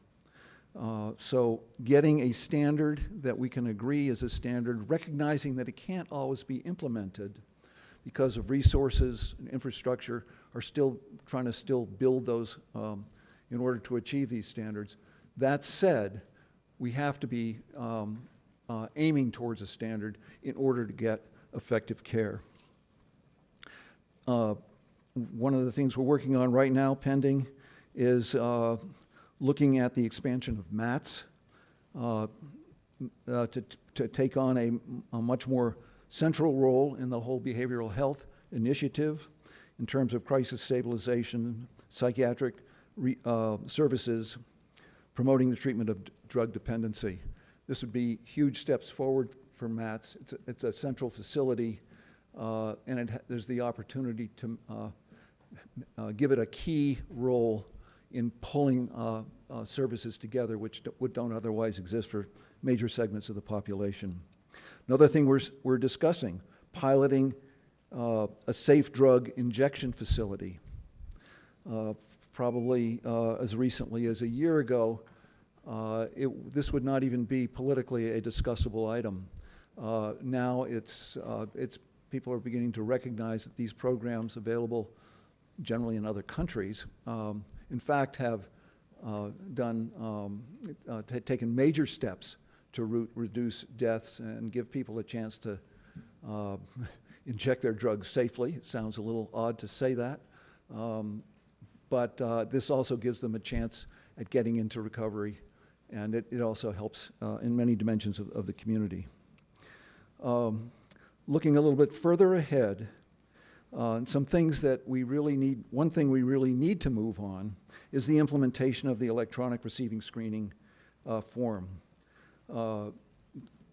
This is going to be necessary in order to make important information available, not only within MDC and various components of the MDC experience, and both in terms of safety, but also care, but it's got to be implemented, and it hasn't yet been implemented. Paul Guerin is here tonight if there are any specific questions on that, but that's got to be moved forward. Just a quick, a fair number of people come in, are entered at MDC, we get that screening information, and a fair number of these people are actually released within hours. They're going to be coming down to the new RRC, and there's not going to be any information. Here is some major information about these individuals. If it's done electronically, can precede the person down to the RRC so that action can be taken on giving this person help in terms of getting to the right services after they're released. That's just one example of how this could be moved forward, what it could do if it can move forward. A certain amount of urgency to that, actually. And finally, I'd just like to say that what we're really all about is partnerships with others, because these services that we're talking about are complex. We're trying to move them forward with as yet inadequate human resources, institutional resources, and we're trying to develop these all at the same time. So it's going to be rough edges to it. But if we don't move forward, these things just don't happen, and they have to work together ultimately as a system. We need coordination with the RRC, as I've said, UNMH.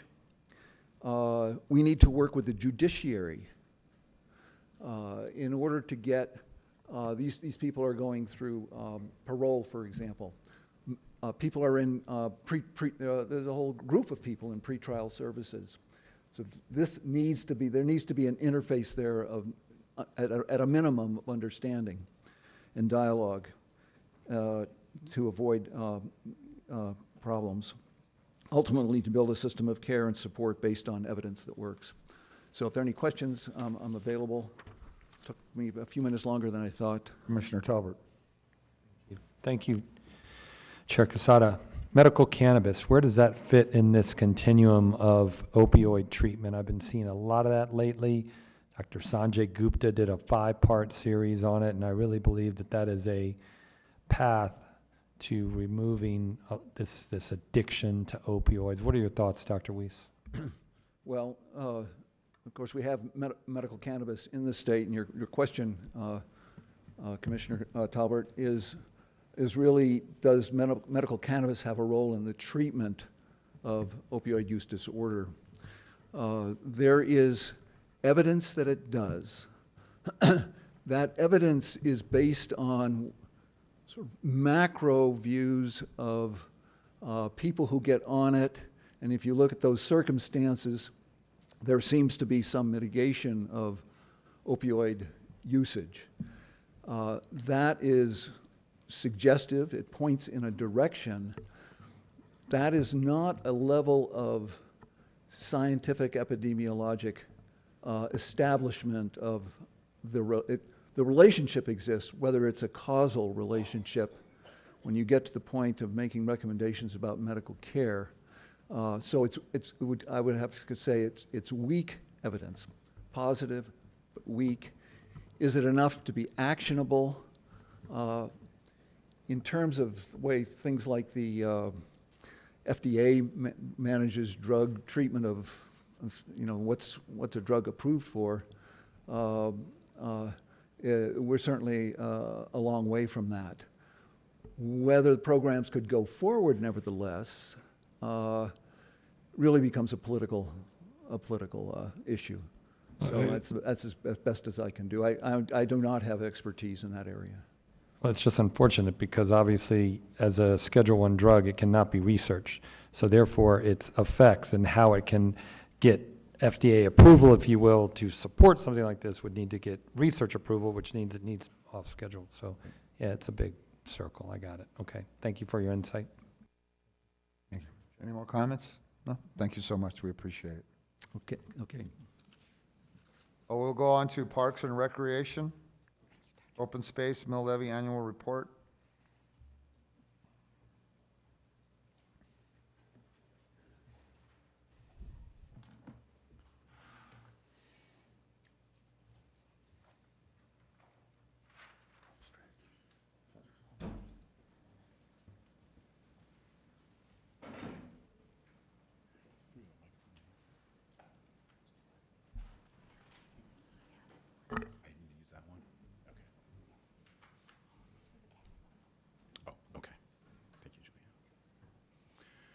Good evening, Mr. Chairman, members of the Commission. My name is John Barney. I am the Planning Manager for Parks and Open Space, and with me tonight is the heart and the spirit of Bernalillo County Open Space, Colleen McRoberts, who is our Open Space Coordinator.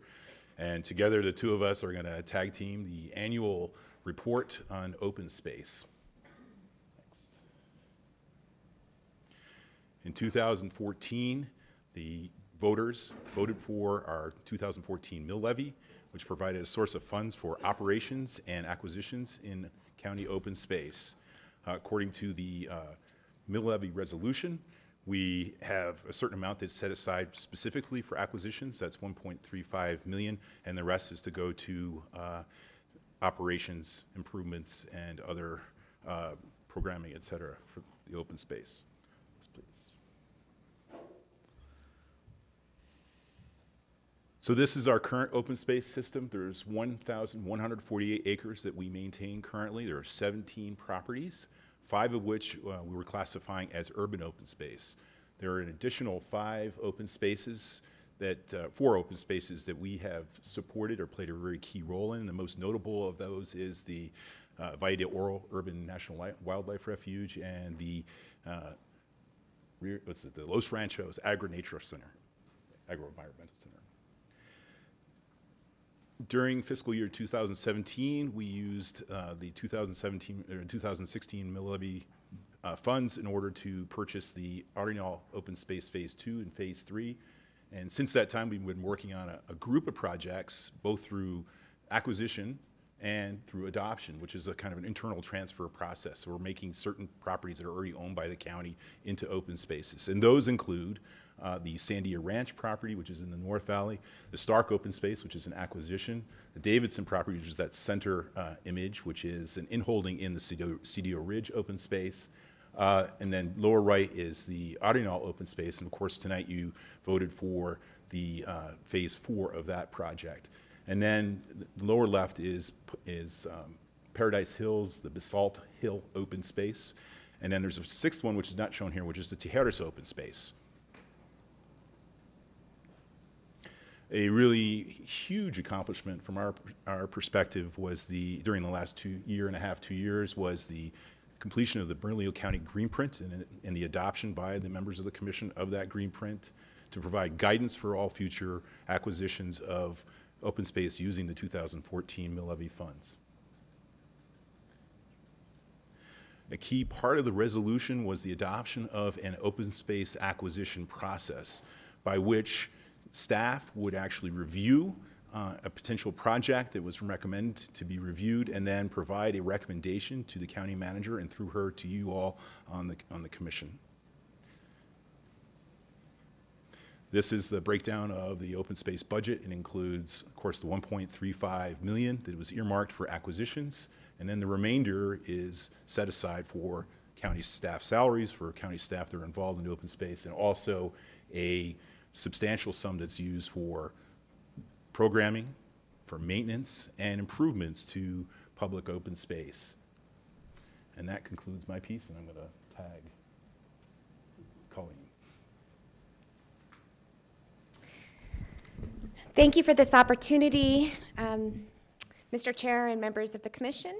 And I also want to thank John Barney and also Clay Campbell, two amazing planners that we have had for open space that have really made a lot of this possible. And their dedication has been pretty outstanding. So I just want to acknowledge both of them. So I would like to talk a little bit about how we've been able, some of the major accomplishments we had last year in 2017. One of them was for our property enhancements. This includes, in addition to managing our 17 open space properties, we've made great strides forward. This includes the Tijeras Creek open space, where we gathered baseline data with the help of students and many members from the community to understand the vegetation that exists there in a very critical riparian area before we do some more restoration work there. It also includes the UNM North Golf Course, our wonderful urban open space where we were able to complete both the Phase 2 and Phase 3, which includes trails, or a major trail, a urban forest project, and a water chiller reuse system, which is pretty amazing. In addition to that, we were able to install a historic marker at the Gutierrez Hubble House, acknowledging the Juliana Gutierrez y Chavez Hubble, which you can see on the roadside now. And finally, at Carlito Springs Open Space, we were able to finish the design work there for Phase 2, and we'll be going to construction soon for that property. In regards to major accomplishments for our big programs, we have Grow the Growers. That is a wonderful program where we now have interns who are not only cultivating produce on our land, on our open space agriculture properties, but they're bringing that produce to market. And we've been able to engage the Rio Grande High School students as well in a training, and we have 7 students who will be interning at the open space over the summer. We had an exciting collaboration last year with both the Risk Management Office and the Fire Department, where we were able to develop volunteer protocols, a safety manual, and do a mock evacuation for our Master Naturalist volunteers. The Master Naturalists continue to play a critical role for open space, helping with education, outreach, as well as property enhancements and natural resource management. And then our Site Watch volunteers, they help to monitor on a monthly basis our historic and archaeological sites and helped with the major cleanup at Carlito Springs this past year, which was quite a feat.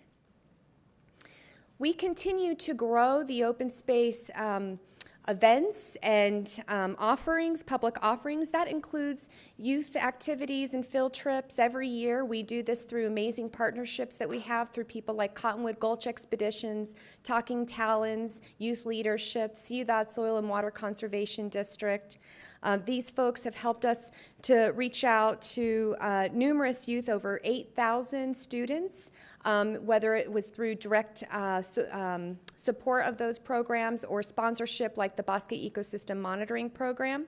And for events, we've been able to have 65 events last year, reaching out to almost 5,000 people. So we really are making a great impact, teaching people everything from local agriculture, backyard farming, nature connections, all sorts of wonderful things. And finally, even though this presentation is about last year's accomplishments, we do have to again mention that this is our 20th anniversary. We have some incredible things happening this year that is all posted online. We have the 2018 publication here that lists all the programs that you guys were all given. and the public can access on our website. We also have a more detailed summary report for 2017 that the public can access, and this really wonderful video that has been aired on, it's both accessible on our website and as well as on a couple TV stations. Let's see if I can get it to play.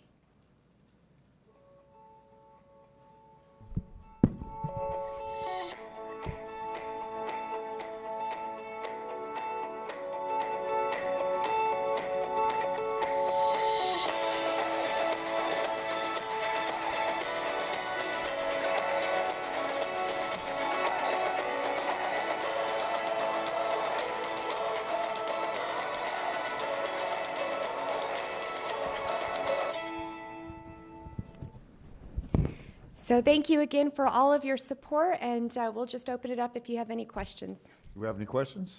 No? Thank you so much. We appreciate it. Our next county commission meeting will be Tuesday, May 22nd, 2018, here at the Vincent E. Griego Chambers at 5 p.m. This meeting is adjourned.